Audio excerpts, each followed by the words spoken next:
Opinion time to disband the UN. An anachronistic institution past its expiration date. The United Nations has outlived its usefulness. What began as a noble experiment in 1945 to prevent another world war has devolved into an ineffective, expensive, and increasingly authoritarian body that serves the interests of dictatorships while betraying its founding principles. Recent discussions around restricting media freedom, combined with the organization's fundamental structural flaws and demonstrated failures, make clear that it is time to consign this World War II relic to history. The UN was conceived in the context of World War II, and its structure reflects the victor's priorities from 80 years ago. The Security Council's 5 permanent members, the United States, United Kingdom, France, Russia, and China, were chosen based on who emerged triumphant in 1945, not on current global realities. This explains why economic powerhouses like Germany and Japan, despite being the world's third and fourth largest economies, lack permanent seats. India, the world's most populous nation with 1.4 billion people and the world's fastest growing major economy, was excluded due to Nehru's misguided policy that prioritized ideological purity over practical influence.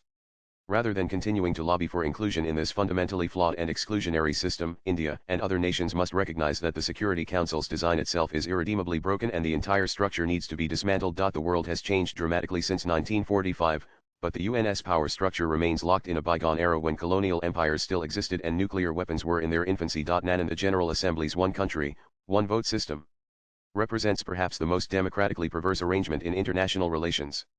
An Indian citizen's vote carries 12,800,000 the weight of a Vatican citizen's vote in UN deliberations. Tuvalu's 12,000 residents have the same institutional voice as the world's most populous nation with its 1.4 billion people. This means countries like Nauru 10,000 people, San Marino 34,000, and Palau 18,000 wield identical voting power to nations with hundreds of millions of citizens. In any genuine democratic system, representation would be proportional to population. Instead, the UN has created a system where microstates can form coalitions to outvote countries representing billions of people. This isn't democracy, it's a parody of representation that makes a mockery of the principle of democratic rights. The UN Human Rights Council exemplifies how the organization has become a shield for the world's worst regimes rather than a sword for justice. China, Russia, Cuba, Pakistan, and other serial human rights violators have repeatedly secured seats on this supposedly principled body. Countries like Saudi Arabia, China, Egypt, Cuba, Eritrea, and Somalia, all systematic violators of fundamental rights, have used their council membership to protect each other from accountability while systematically targeting democratic nations. From the council's founding in 2006 through 2019, it passed not a single resolution condemning China, Cuba, Pakistan, Russia, or Uzbekistan for their human rights violations. The council has failed to meaningfully address systematic oppression in Islamic regimes, from Iran's brutal crackdown on women protesters to Saudi Arabia's public executions and suppression of dissent. Meanwhile, democratic Israel faces more condemnations than all authoritarian regimes combined. The organization's bias extends beyond mere rhetoric. UNRWA, the UN agency supposedly providing humanitarian aid to Palestinians, has been repeatedly exposed for employing Hamas operatives and allowing its facilities to be used for terrorist operations. The UN has been actively complicit in human rights abuses by providing international legitimacy to the perpetrators. And beyond its structural biases, the UN has been plagued by operational scandals that would be unacceptable in any accountable organization.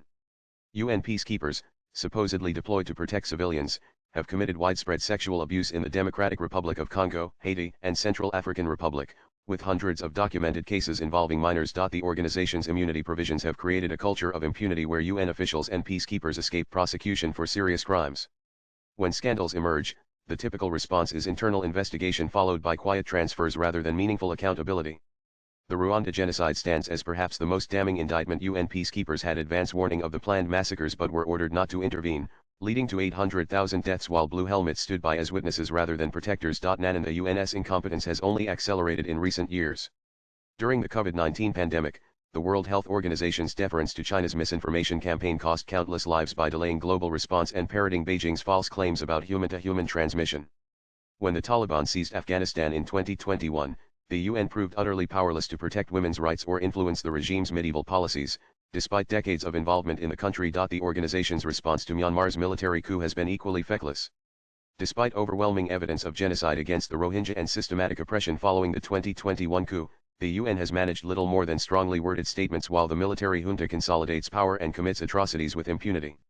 These failures demonstrate that when faced with determined authoritarians, the UN's elaborate procedures and diplomatic protocols amount to organized impotence. While pandering to dictator and Islamic regimes, the organization has also served as a handmaiden to Western imperialism. The 2011 intervention in Libya exemplifies this perfectly. The UN Security Council authorized a no-fly zone to protect civilians, but NATO forces used this mandate to orchestrate regime change, deposing Muammar Gaddafi to serve France's colonial interests in accessing Libyan oil and gold reserves and preventing North Africa from moving away from the franc. The result was predictable chaos. Libya descended into a failed state with competing militias, open slave markets, and mass refugee flows across the Mediterranean. The UN's responsibility to protect doctrine became a convenient cover for Western powers to pursue their imperial ambitions while devastating the very populations they claim to protect. Nan the UN's 2025 budget stands at $3.72 billion for regular operations, with an additional $5.5 billion for peacekeeping operations. Yet the organization faces a severe funding crisis, with only $1.8 billion received against $3.5 billion in regular budget assessments, of 50% or shortfall. Member states owe $2.4 billion in unpaid assessments, demonstrating the lack of confidence in the institution even among its supposed supporters. A preliminary review identified more than 3,600 unique mandates for the Secretariat alone, creating a Byzantine bureaucracy that excels at process but fails at results. The organization has become a self-perpetuating administrative behemoth that prioritizes its own survival over effective action. Nan despite 8 decades of UN operations, the world currently faces the highest number of violent conflicts since World War II, with 56 active conflicts involving 92 countries. Despite the vaunted peacekeeping of the UN, conflicts continue to proliferate and intensify. The organization has failed spectacularly in its primary mission of maintaining international peace and security. It stood by during genocides in Rwanda, Bosnia, and Myanmar. It was powerless to prevent Russia's invasion of Ukraine or stop the carnage in Syria. In 2017, almost 500,000 people were killed in homicides worldwide, far surpassing the 89,000 killed in active armed conflicts. Yet the UN's focus remains on diplomatic theater rather than addressing real violence. Nan and the UN's supporters will argue for reform rather than abolition, but the institution's problems are structural, not procedural. The Security Council's veto system ensures that meaningful action on major issues remains impossible. The General Assembly's voting structure cannot be reformed without the consent of the very microstates that benefit from the current system's absurdity. Regional organizations like the European Union, African Union, and ASEAN have proven more effective at addressing their members' specific challenges. The UN Organization of American States have successfully used mediation and preventive diplomacy to resolve conflicts, demonstrating that smaller, more focused institutions can achieve what the UN cannot. Instead of pouring billions more into this failing institution, the world's democracies should create new, genuinely representative international bodies based on population and economic contribution. Let the authoritarians and microstates keep the UN's headquarters in New York as a museum to multilateral failure, while serious nations get on with the business of actual cooperation and conflict resolution. Nan and the UN was born from humanity's noblest aspirations after history's most devastating war. Those aspirations deserve better than an institution that has become a playground for dictators, a shield for human rights abusers, and an obstacle to effective international action. After 80 years of disappointing performance and hundreds of billions in wasted resources, it is time to acknowledge that this particular experiment in global governance has failed. The world needs international cooperation more than ever, but it doesn't need the United Nations. Let us build something better, more democratic, more effective, and more worthy of the challenges facing humanity in the 21st century. The first step is admitting that the UN, like the League of Nations before it, has become an impediment to the very peace and cooperation it was meant to foster. Swipe left for next video. It is time to consign this World War II anachronism to history and build institutions fit for the modern world. Sankrant Sanu is the CEO of Garuda Prakashan and tweets at Sankrant. Views expressed in the above piece are personal and solely those of the author. They do not necessarily reflect News 18's views. Latest blogs.